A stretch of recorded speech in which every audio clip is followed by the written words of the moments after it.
Velkou skupinou onemocnění, kde se pozitivně uplatňují aplikace nízkofrekvenční pulzní magnetoterapii, jsou onemocnění oblasti dutiny ústní, nosohltanu, sinusu a oblasti čelisti jako takovému. To znamená záněty parodontu, bolesti zubů, záněty středního ucha, záněty dutin a rýma.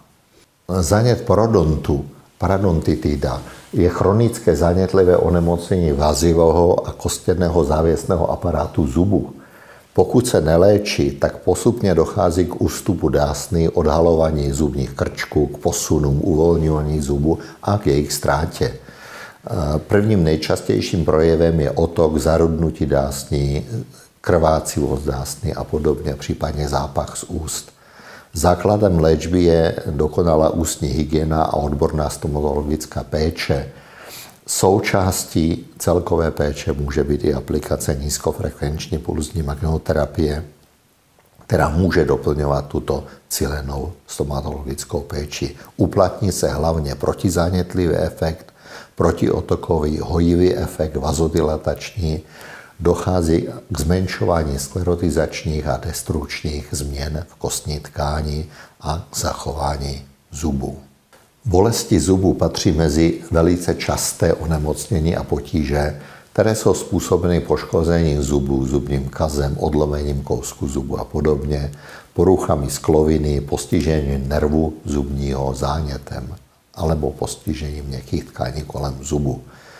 Bolest se může z místa poškození šířit do dalších oblastí hlavy a vždycky je důležitá prvotní stomatologická odborná péče a ošetření. Nízkofrekvenční pulzní magnetoterapii Biomag používáme v akutní fázi jako doplnění celkové analgetické léčby a po ošetření ještě k urychlení vstřebávání otoku zánětu a k podpoře hojení.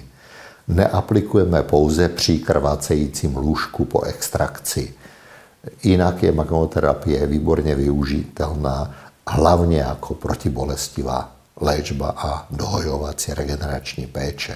Nachlazení rýma, katary horní se zdýchacích jsou po celém světě nejčastější příčinou infekčních nemocí a často vedou k druhotným závažným komplikacím.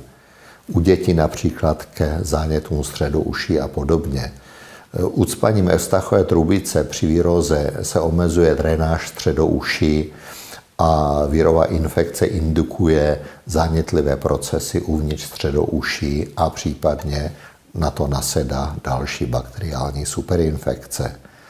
Aplikace nízkofrekvenční pulzní magnetoterapie Biomag využíváme od začátku vzniku potíží, hlavně k uvolnění neprůchodnosti Evstachové trubice pro otok sliznic.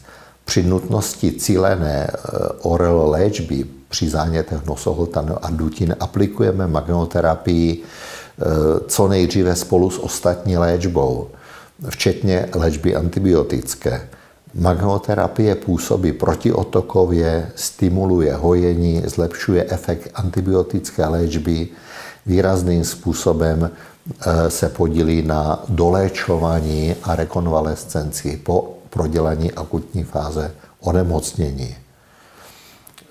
U alergického podílu, u alergické rýmy vede aplikace ke snížení vodnaté sekrece a uvolnění a zlepšení celkového klinického stavu. Aplikujeme lokálně na oblast dutin, na oblast krku, většinou pomocí selenoidu nebo diskového aplikátoru.